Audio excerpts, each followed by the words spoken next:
Welcome back to Kuma English Listening Hub. Today we are stepping through a very British doorway, the creaky glass door of a charity shop on a typical high street. You know the one I mean. Slightly crowded windows, an assortment of mismatched teacups, a mannequin in last season's dress, and a handwritten sign saying, "All paperbacks 50p." On the face of it, charity shops might look like simple secondhand stores. But in the United Kingdom, they are part of the social fabric, stitched into daily life in a way that visitors often find both charming and slightly baffling. By the end of this episode, you'll know why. So, pop the kettle on in your mind, imagine that familiar clink of the bell above the door, and let's wander into the world of charity shops. How they work, what they say about British culture, and why secondhand is no longer just for people who are a bit strapped for cash, but also for those who are fashion-conscious, eco-conscious, or simply keen on a bargain. Let's start with the basics. A charity shop is a retail space run by or on behalf of a registered charity. People donate items, clothes, books, furniture, bric-a-brac, sometimes even the odd wedding dress. Volunteers sort and price them. Customers buy them, and the profits, after costs, go to support the charity's work. So far, so straightforward. But the British version of this is rather distinctive. Many town centres have not just one or two, but a whole row of charity shops. Cancer Research UK, Oxfam, the British Heart Foundation, Scope, Mind, and several smaller local charities, all in the space of a few hundred meters. It's not unusual to hear someone say, quite casually, "I'm just nipping into town to do the charity shops," as if that were a perfectly standard Saturday activity, which, for many people, it is. But how did this all begin? The roots of British charity shops go back to the early 20th century, when organizations like the Red Cross opened temporary stores to raise money during and after the First World War. However, the real explosion came after the Second World War, when rationing, austerity, and sheer scarcity made reusing items a practical necessity rather than a fashionable statement. In a period when people were still mending clothes, passing prams down through families, and saving string in kitchen drawers, the notion of a dedicated space where donated goods could be sold for a good cause was spot on. By the 1960 seconds and 70 seconds, the model had hardened into something like what we recognize today. Large national charities opened permanent shops, professionally managed and increasingly visible. As high streets became more commercial and, in some cases, more homogeneous, charity shops quietly took up spaces that other businesses might have found unprofitable. They were, in a sense, cultural placeholders, preventing empty windows and boarded-up doors from making town centers look completely knackered. Walk into a charity shop today and you'll encounter a particular blend of order and chaos. Some shops are fastidiously organized, color-coded racks, neatly alphabetized books, homeware grouped by theme. Others are, frankly, a bit of a jumble, almost daring you to rummage. For many regulars, that's part of the appeal. There is the thrill of the hunt, the possibility that behind that slightly dubious porcelain clown, there might be a first edition novel or a designer coat going for a tenner. For the British, charity shops are not just retail spaces. They are social microcosms. They are the preserve of all sorts. Students on tight budgets, pensioners out for a chat, parents looking for children's clothes they won't mind getting ruined in the park, and increasingly, younger adults who are keen on sustainable fashion. You'll often see the same faces, week in, week out, greeting each other with a quick, "You all right, mate?" while scanning the rails with the practiced eye of someone who knows their way around a bargain. And then there are the volunteers, the unsung heroes. Many are retired, some are between jobs, others are supporting the cause because of personal experience. They are the ones making decisions about what to display, how to price things, and what to discreetly send to recycling. They also decide, in a very practical sense, where the line lies between vintage and just a bit grim. There is a particular British politeness at play here. If you've ever overheard a conversation between volunteers, it might go something like this. "Well, it's seen better days, hasn't it? But someone might be keen on it for fancy dress." Or, "The pattern is lovely, but the zips had it, bless it." It's a language of gentle understatement, of being kind about objects that, frankly, are on their last legs. One of the fascinating things about charity shops is how they reveal the hidden currents of a neighborhood. In affluent areas, you might find scarcely worn designer jackets, posh handbags, and hardback cookbooks donated en masse after Christmas.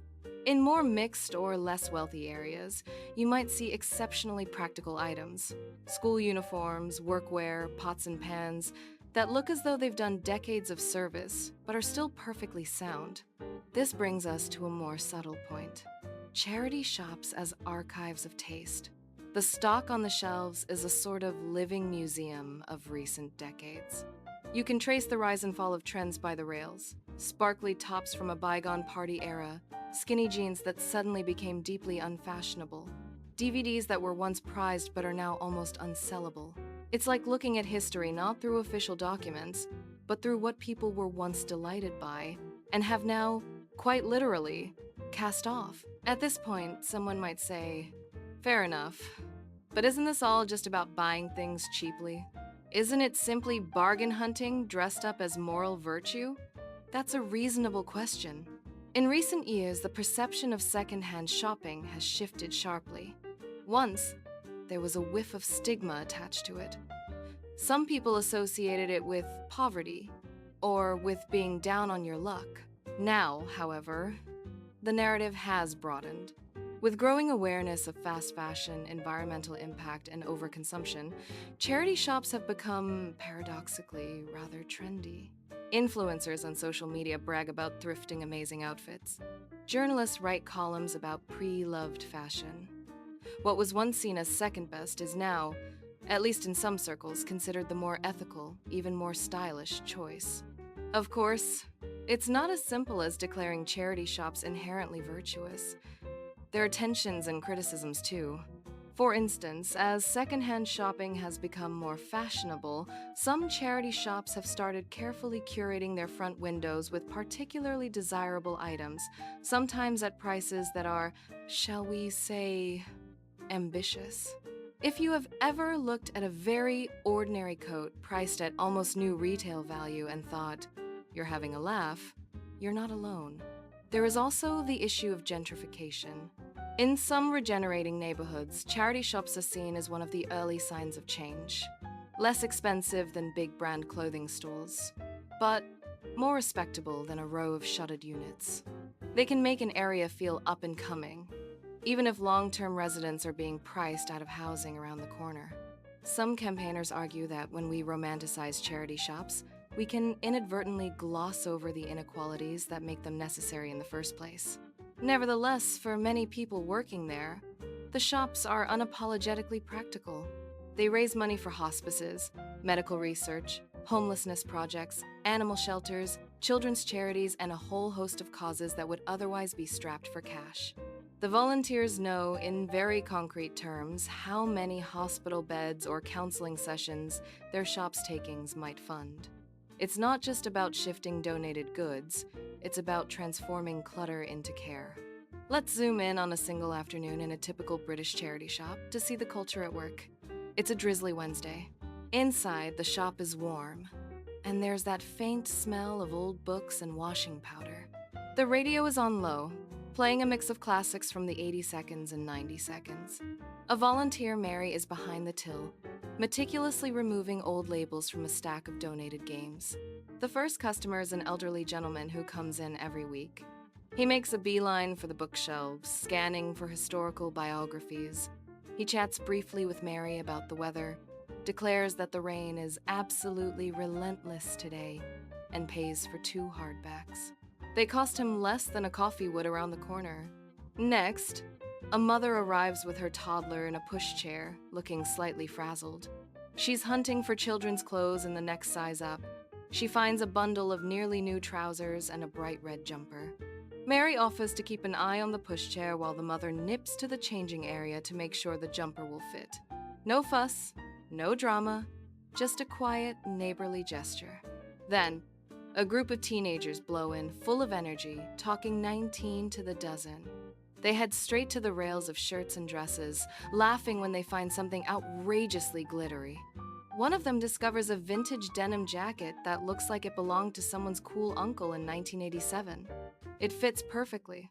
Her friend exclaims, "That is absolutely spot on. You have to get it." They pool their loose change and head to the till, buzzing with excitement at having found something unique. All the while, donations are coming in at the back door. Bin bags of clothes, a small box of crockery, a lamp whose cord looks slightly suspect. Volunteers sift through everything with a mixture of efficiency and gentle good humor. A cracked mug is regretfully sent off for recycling. A perfectly decent winter coat gets hung up, ready for someone who really needs it as the temperature drops. This mundane, almost unremarkable scene encapsulates something important.